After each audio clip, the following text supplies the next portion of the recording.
بسم اللہ الرحمن الرحیم۔ السلام علیکم۔ درباری ٹی وی یوٹیوب چینل پر آپ سب کو خوش آمدید کہتے ہیں۔ میری شادی کو ایک ہفتہ ہوا تھا کہ اپنی نند کی حرکتوں سے میں عاجز آ گئی تھی۔ میرا نام صبا ہے۔ میری شادی جس گھر میں ہوئی وہاں میری نند کے علاوہ اور کوئی نہیں تھا۔ سب نے مجھے کہا کہ بہت خوش قسمت ہو جو کہ اتنے اچھے گھر میں جا رہی ہو۔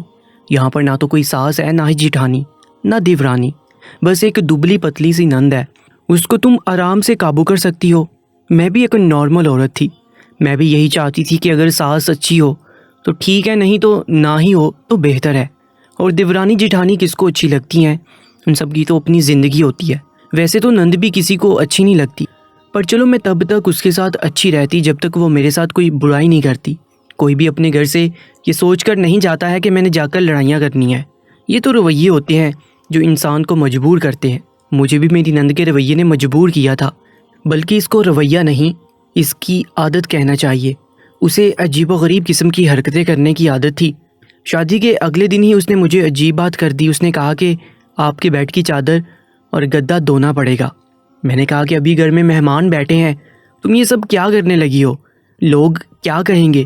اس نے کہا کہ آپ پریشان نہیں ہو، میں آپ کو تو نہیں کہہ رہی ہوں، آپ دلہن ہیں، میں دلہن نہیں ہوں۔ میں نے کہا کہ بات دلہن ہونے کی نہیں ہے، تم اس طرح سے میرے کمرے سے گدا اور چادر نکال کے دھونا شروع کر دو گی تو عورتیں عجیب و غریب قسم کی باتیں بنائیں گی۔ میری نند کو اس بات کی سمجھ نہیں آئی اور میں اس کو سمجھا بھی نہیں پائی۔ وہ میرے کمرے سے گدے اور چادر نکال کے سب کے سامنے اسے دھونے لگ گئی، جبکہ یہ ساری چیزیں بالکل بھی نارمل نہیں تھیں۔ ساری عورتیں مجھے ہی دیکھ رہی تھیں، مجھ پر ہنس رہی تھیں، ایک دوسرے کے کانوں میں باتیں کر رہی تھیں۔ اب میں اپنی نند کو کیا سمجھاتی کہ اس طرح کی باتوں کا کیا مطلب ہے، لیکن وہ اتنی بے وقوف نہیں تھی۔ آج کل سب کو ان باتوں کا پتہ ہوتا ہے۔ پھر وہ اس طرح کی حرکتیں کیوں کر رہی تھی؟ کیا وہ مجھے سب کے سامنے شرمندہ کروانا چاہتی تھی؟ ویسے وہ اس میں کامیاب رہی، لیکن میں نے اس چیز پر زیادہ بات نہیں کی اور میں اس کو بھول گئی۔ پھر اس کے بعد اس نے ایک ایسا کام کیا جس کو نظر انداز نہیں کیا جا سکتا تھا۔ ویسے تو میری نند بہت اچھی تھی، صبح صبح اٹھ کر سارے گھر کے کام کیا کرتی تھی، سارے گھر کو صاف کرتی تھی، ایک ایک کونے کی صفائی کرتی تھی، اور یہ کام وہ خود ہی کیا کرتی تھی۔ مجھے کہتی تھی کہ باقی کام آپ خود ہی دیکھ لیا کریں، اور اس کی حرکتیں کچھ مشکوک تھیں، ضرورت سے زیادہ عجیب تھیں۔ مجھے خاندان کی کچھ عورتوں نے پہلے ہی کہا تھا کہ یہ جو تمہاری نند ہے نا، یہ بہت عجیب ہے، تمہارا اس کے ساتھ گزارا نہیں ہوگا۔ میں نے کہا کہ ایسا کچھ نہیں ہے، مجھے لگا کہ ہم لوگ ایک فیملی ہیں اور مجھے دوسروں کی باتوں پر کان نہیں رکھنا چاہیے۔ میرا شوہر بھی اچھا انسان تھا، میری بہت عزت کرتا تھا۔ اس کی ایک ہی بہن تھی، اگر میں اس کو بھی برداشت نہیں کرتی تو وہ کہتا ایک ہی بہن ہے میری اور اس کے پیچھے پڑ گئی ہے۔ وہ چھوٹی اور میرے شوہر کو اس سے بہت محبت تھی، اس لیے میں اپنے شوہر سے بھی اس کی کوئی بات نہیں کرتی تھی۔ ابھی میری شادی کو 2 ہی ہفتے ہوئے تھے کہ گھر میں ایک عجیب حرکت ہونے لگی، اور ایسا عجیب کام کرنے والی عورت کون ہو سکتی تھی؟ وہ تھی میری نند، اور وہ کام یہ کرتی تھی کہ جیسے ہی میں نے نہا کر نکلنا وہ پہلے سے ہی باہر کھڑی ہوئی ہوتی تھی۔ اس گھر میں ایک ہی باتھ روم تھا، یعنی غسل خانہ، وہ پہلے سے ہی باہر بیٹھی ہوتی تھی۔ پہلی بات تو یہ تھی کہ اس نے وہی وقت کیوں بنا رکھا تھا جس ٹائم مجھے نہانا ہوتا تھا؟ وہ کسی اور وقت بھی تو باتھ روم میں جا کر نہا سکتی تھی۔ اور دوسری بات یہ کہ جب میں نے اس کو دیکھا تو میں حیران رہ گئی۔ اس نے اپنے ہاتھوں پر دستانے چڑھا رکھے تھے سفید رنگ کے۔ میں اسے دیکھ کر حیران ہوئی، جو وہ کر کے بیٹھی تھی وہ ایک عجیب سی حرکت تھی جو میں نے آج تک نہیں دیکھی تھی، اور اس طرح کے دستانے تو صرف ڈاکٹر پہنا کرتے تھے، لیکن اس نے اس بات کو بالکل ہی نارمل لیا ہوا تھا۔ میں نے کہا یہ کیا ہے؟ تو اس نے میری طرف دیکھا اور بولی دستانے ہیں، بس اتنا کہہ کر وہاں سے چلی گئی۔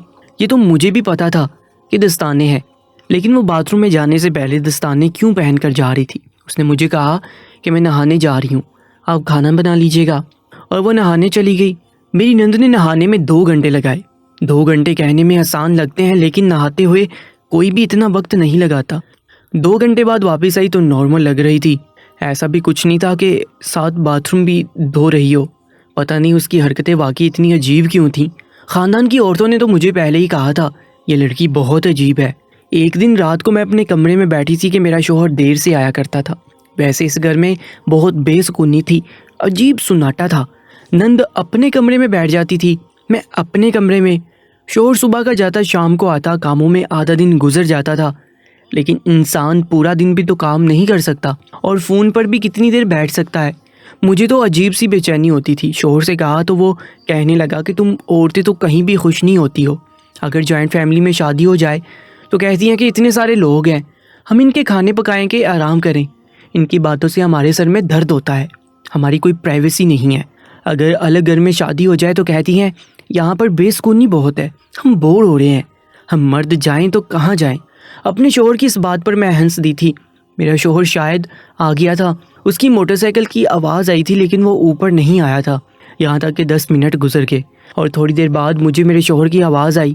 میرے شوہر نے مجھے چلا کر بلایا تھا۔ میں سیڑھیوں سے نیچے آئی تو نند بھی ہاتھ باندھے وہیں کھڑی تھی۔ شوہر کے چہرے پر غصہ تھا۔ میں سمجھ گئی کہ اس نے کوئی آگ لگائی ہوگی اور اب میری عدالت لگ جائے گی، لیکن مجھے سوچنے پر بھی یاد نہیں آ رہا تھا کہ میں نے غلطی کیا کی ہے۔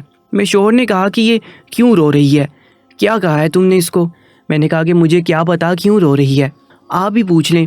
وہ روتے روتے کہنے لگی کہ سارا دن میں گھر کے کام کرتی ہوں، اس گھر کو سنبھالنے کی کوشش کرتی ہوں، کم سے کم یہ اپنے حصے کے کام تو کر سکتی ہے نا، لیکن ایسا بھی نہیں کر سکتی۔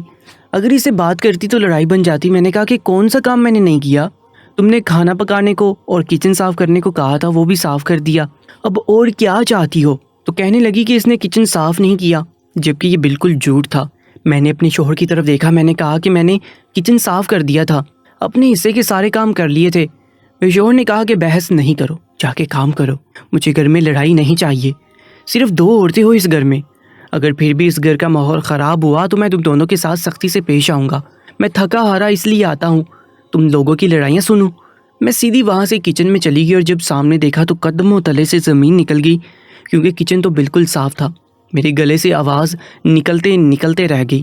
دل تو کیا کہ شوہر کو ابھی بلاؤں اور نند کو بھی اور پوچھوں کہ کہاں سے گندگی مچی ہوئی ہے، لیکن پھر سوچا کہ اس نے جو کرنا تھا وہ کر چکی ہے۔ میرے شوہر کے سامنے مجھے شرمندہ بھی کروا دیا اور ڈانٹ بھی پڑوا دی، بات کرنے سے کیا فائدہ؟ خیر کچن بالکل صاف تھا، اس لیے میں واپس کمرے میں آ گئی۔ شوہر نے پوچھا کہ کام کر لیا ہے تم نے؟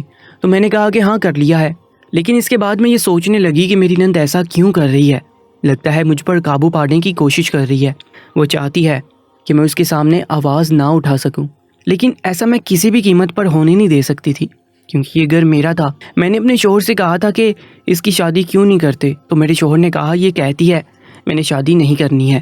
میں نے کہا یہ کیا بات ہوئی؟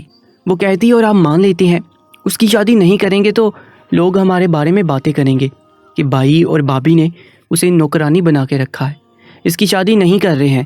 میرے شوہر نے کہا کہ میں تو بہت پریشان ہوں اسی حوالے سے، پر وہ شادی نہیں کرنا چاہتی ہے، میں اس سے زیادہ بات نہیں کر سکتا، اب تم خود ہی اس سے بات کر لو، تم عورت ہو، تمہاری بات مان جائے گی۔ جبکہ میں نے دل میں سوچا کہ وہ ایک طرف میرے خلاف پلان بنا رہی ہے، وہ میری بات کیا مانے گی، لیکن بات ضرور کروں گی کہ شادی کیوں نہیں کرنا چاہتی۔ اگلے دن میری نند برتن دھو رہی تھی تو میں نے اسے باتوں باتوں میں پوچھا کہ شادی کیوں نہیں کرنا چاہتی، تو اس نے عجیب سا جواب دیا۔ اس نے کہا کہ شادی بہت عجیب سا کام ہے۔ میں نے کہا کہ عجیب سے کام سے کیا مطلب ہے تمہارا؟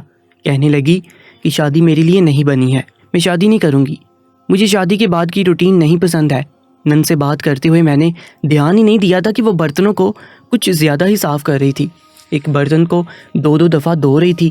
خیر میری نند نے یہ بھی روٹین بنا رکھی تھی کہ جب میں باتھ روم میں نہانے کے لیے جاتی تو وہ پہلے سے ہی باہر بیٹھ جاتی تھی، مجھے باتھ روم میں سے ہی اس کے پاؤں نظر آنا شروع ہو جاتے تھے کہ باہر بیٹھ گئی ہے۔ اس کے بعد میرے باتھ روم سے نکلتے ہی وہ باتھ روم میں چلی جاتی۔ اس نے ہاتھوں پر دستانے اور منہ پر نقاب بھی پہن رکھا ہوتا، جس کو ماسک کہنا زیادہ بہتر ہوگا۔ یہ سمجھ نہیں آ رہی تھی کہ وہ کیا کہنا چاہتی تھی، کیا وہ مجھے یہ محسوس کروانا چاہتی تھی کہ میں نے باتھ روم میں کچھ ایسا کر دیا ہے جو وہ برداشت نہیں کر پا رہی ہے۔ اس کو پتہ ہونا چاہیے تھا کہ یہ غسل خانہ تھا، یہ باتھ روم نہیں تھا، یہاں پر صرف نہانے کے لیے گئی تھی۔ خیر دن اسی طرح گزرنے لگے اور ایک دن کچھ بہت ہی عجیب و غریب حرکت ہوئی۔ ویسے تو میری عادت تھی کہ میں جب نہانے جاتی تو نہانے کے گندے کپڑوں کو بھی اچھی طرح لپیٹ کر ساری چیزیں اٹھا کر باہر لے آتی تھی، لیکن آج میں بہت جلدی میں تھی۔ مجھے میرے شوہر کی کال آئی تھی۔ میرے شوہر نے مجھے کہا تھا کہ تم آج تیار رہنا، مجھے آدھے دن کی چھٹی ملی ہے، ہم کہیں سیر کرنے جائیں گے۔ میرے شوہر مجھے کہیں باہر لے جانے والا تھا، اس لیے مجھے جلدی جلدی نہا کر تیار بھی ہونا تھا۔ شادی کے شروع کے دن تھے، میں بہت زیادہ خوبصورت لگنا چاہتی تھی۔ کبھی کبھی تو مجھے لگتا تھا کہ میری نند میری خوبصورتی سے جلتی تھی، تبھی میرے خلاف اس طرح کی حرکتیں کرتی رہتی تھی۔ جلدی جلدی میں آج میں گندے کپڑے اور کچھ ضروری چیزیں باتھ روم میں بھول آئی تھی۔ میں نے دیکھا تھا نند اندر تھی اور باتھ روم کا دروازہ بند تو تھا لیکن شاید اندر سے لاک نہیں کیا گیا تھا۔ میں نے ہلکی سی دستک دی، جب دروازہ نہیں کھلا تو اندر داخل ہو گئی اور سامنے کا منظر دیکھ کر حیران رہ گئی۔ میری نند نے ہاتھوں پر دستانے چڑھا رکھے تھے، چہرے پر ماسک پہن رکھا تھا اور وہ میری چیزوں کو اس طرح سے اٹھا کر کوڑے میں پھینک رہی تھی جیسے وہ دنیا کی سب سے غلیظ چیزیں ہیں۔ بس اب مجھے غصہ آ گیا اور میں نے کہا کہ یہ کیا کر رہی ہو، لیکن اس نے میری چیزوں کو پہلے ہی کوڑے میں پھینک دیا تھا۔ میں نے کہا کہ میرا نیا سوٹ تھا، تو کہنے لگی کہاں سے نیا تھا، وہ تو بہت ہی گندا تھا۔ آج میرے صبر کا پیمانہ لبریز ہو گیا تھا۔ مجھے یہ سوٹ میرے شوہر نے شادی کے تحفے کے طور پر دیا تھا۔ میں نے کہا کہ کہیں تم پاگل تو نہیں ہوگی ہو، تم کس قسم کی حرکتیں کر رہی ہو، میرا نیا سوٹ کوڑے میں ڈال دیا اور پھر منہ بڑھ کر اس کو گندا بھی کہہ رہی ہو۔ تمہیں پتا ہے یہ سوٹ مجھے تمہارے بھائی نے گفٹ میں دیا تھا۔ میری نند کہنے لگی کہ اپنے گندے ہاتھوں سے مجھے ہاتھ مت لگاؤ۔ میں یہ بات سن کر حیران رہ گئی کہ میرے ہاتھ گندے تھے۔ اس نے میرا ہاتھ جھٹک دیا اور اپنے بازو کونیوں تک دھونے لگی اور کہنے لگی تم تو بہت زیادہ گندی ہو۔ آج تو میں غصے سے بڑھ گئی۔ ساتھ ہی میرا شوہر بھی آ گیا۔ میں نے اس کو ساری بات بتا دی، وہ بھی بڑا حیران ہوا کہ بڑی بھابھی سے کس طرح کی بات کر رہی ہو تم۔ اس نے اپنے بھائی کو بھی کہہ دیا کہ آپ جب گھر آتے ہیں تو پہلے نہا لیا کریں۔ میرے شوہر نے کہا کہ چلو یہاں سے اس کے ساتھ لڑائی جھگڑا کرنے کی ضرورت نہیں ہے۔ میں نے کہا کہ ٹھیک ہے اور میں کمرے میں آ گئی، لیکن مجھے بہت غصہ آ رہا تھا۔ میں نے کہا کہ دیکھ لیا آپ نے اس کی حرکتیں کیسی ہے، اس طرح کیا کر رہی تھی، یہ ہم دونوں کو کتنے آرام سے گندا کہہ رہی تھی، کیا گندگی کی ہے ہم نے۔ میرے شوہر نے کہا کہ مجھے تو کچھ اور ہی لگ رہا ہے، یہ پاگل تو نہیں ہوگی ہے۔ اس کے بعد اس نے مزید اس طرح کی حرکتیں کرنی شروع کر دیں، کبھی دھلے ہوئے کپڑوں کو دھونا شروع کر دیتی تو کبھی صاف برتنوں کو پھر سے صاف کرنے لگتی، کبھی میرے ہاتھ کا بنا ہوا کھانا نہیں کھاتی اور کہتی کہ تم نے صاف طریقے سے نہیں بنایا۔ ایک دن تو انتہا ہی ہوگی، ہم تینوں ساتھ بیٹھے تھے، میرے شوہر نے اچانک چھینک ماری تو میری نند اٹھ کر دور چلی گئی اور کہنے لگی کہ تم نے چھینک ماری ہے، تم اپنے جراثیم مجھ پر پھینک رہی ہو تاکہ میں مر جاؤں، تم مجھے اپنے جراثیموں سے مارنا چاہتے ہو۔ میری نند نے اپنے منہ کو پیٹنا شروع کر دیا اور بے ہوش ہو گئی۔ ہم لوگ تو حیران رہ گئے، ڈاکٹر کے پاس لے گئے تو ڈاکٹر نے کہا کہ اس کو اوڈیسی نام کی بیماری ہے جس میں انسان بہت زیادہ صفائی پسند ہو جاتا ہے اور اگر کوئی اس کے سامنے چھینک بھی مارتا ہے تو وہ کہتا ہے کہ میں مر جاؤں گا، اس کے جراثیم مجھے لگ جائیں گے اور میں مر جاؤں گا۔ تبھی تو میری نند بار بار چیزوں کو صاف کرتی تھی اور باتھ روم میں بھی میرے جانے کے بعد چیزیں صاف کیا کرتی تھی۔ میرے سامان کو بھی اس نے گندا سمجھ کر کوڑے میں پھینکا تھا۔ اس کو بیماری تھی جو بہت زیادہ بڑھ چکی تھی۔ ڈاکٹر نے کہا کہ کچھ دنوں کے لیے اس کو یہیں رکھنا ہوگا، یہ آپ لوگوں کے ساتھ رہنے کے قابل نہیں ہے۔ اس کے مرض کا علاج شروع کروایا گیا اور وہ آہستہ آہستہ ٹھیک ہونے لگی۔ میری نند کو صفائی کی بیماری تھی اور میں نہ جانے کیا سمجھتی رہی، اسے تو مدد کی ضرورت تھی۔ پھر ہم نے اس کا خیال رکھا، محبت اور پیار سے اس کو سمجھایا، لیکن یہ سب کچھ بالکل بھی آسان نہیں تھا۔ ڈاکٹر نے کہا کہ آپ کی نند کے ماں باپ اس دنیا میں نہیں ہیں، وہ دکھی رہتی ہے۔ انسان جب اس طرح کے صدمات سے گزرتا ہے تو پھر اس کا دماغ ان صدموں سے لڑنے کی کوشش کرتا ہے۔ ہر انسان کا اپنا طریقہ ہوتا ہے اور اسی طرح انسان اس طرح کی بیماریوں کا شکار ہو سکتا ہے۔ میرے شوہر نے بتایا کہ اس کی مرحومہ امی کو بھی صفائی ستھرائی کا بہت شوق تھا، شاید اس بات سے بھی میری نند کی بیماری کا کوئی نہ کوئی تعلق ضرور تھا۔ ہم نے اس کا علاج کروایا، اس کو پیار محبت دی، وہ پہلے سے بھی ٹھیک ہوگی۔ ڈاکٹر نے کہا کہ اس طرح کے مریض ٹھیک ہو جاتے ہیں لیکن پھر سے بیمار بھی ہو سکتے ہیں۔ ابھی وہ ہمارے ساتھ ہی رہتی ہے اور اچھے طریقے سے پیش آتی ہے، ہم بھی اس کی بیماری کا لحاظ کرتے ہیں، لیکن پتہ نہیں اسے شادی کون کرے گا، اور کسی کو بنا بتائے اس کی شادی کروا دینا تو دھوکہ ہی ہوگا اور بعد میں ہماری بہن کے لیے ہی مسئلہ بنے گا۔ اس لیے ہم کسی کو دھوکہ نہیں دینا چاہتے، لیکن میں اس کے لیے دعا کرتی ہوں۔ وہ واقعی ایک بیماری میں مبتلا ہے، وہ ایک مریض ہے، اس کو خود بھی نہیں پتا کہ اس کے ساتھ کیا ہو رہا ہے۔ میں اس کے لیے دعا کرتی ہوں اور اس کا خیال بھی رکھتی ہوں۔ دوستو، آج کی اس کہانی کے بارے میں اپنی قیمتی رائے سے ضرور آگاہ کیجیے گا اور ایسی ہی سبق آموز کہانیوں کے لیے ہمارے یوٹیوب چینل درباری ٹی وی کو سبسکرائب کر لیجیے گا۔ اپنا بہت زیادہ خیال رکھیں۔ اللہ نگہبان۔